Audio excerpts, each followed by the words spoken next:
Good morning, everyone. Today is Tuesday, and our scripture for today is in Leviticus 11:44.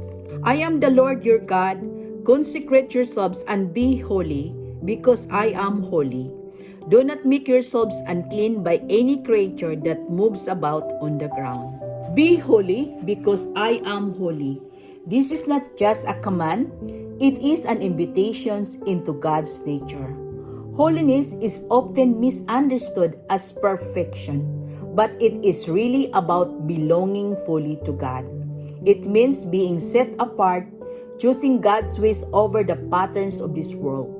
In a culture where compromise is easy and common, God calls us to live with intention, purity, and purpose. Holiness shows in the quiet decisions, what you allow into your heart and mind, how you respond when no one is watching, the choices you make when it would be easier to blend in.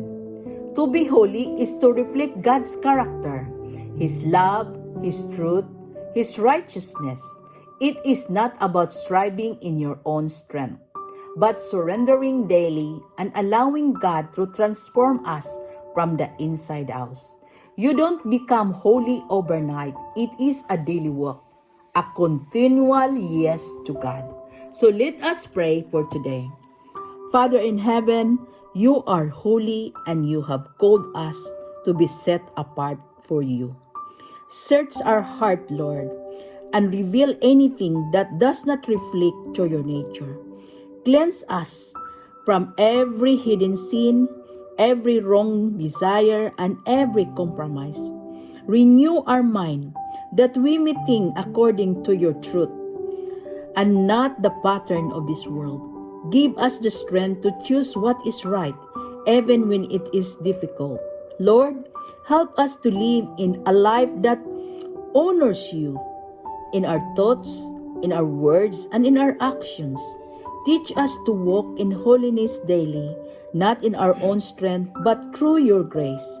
Set us apart for your purpose and let our life reflect your light in this world. In Jesus' name, amen. Thank you for following me. God bless you all. Have a blessed Tuesday, everyone.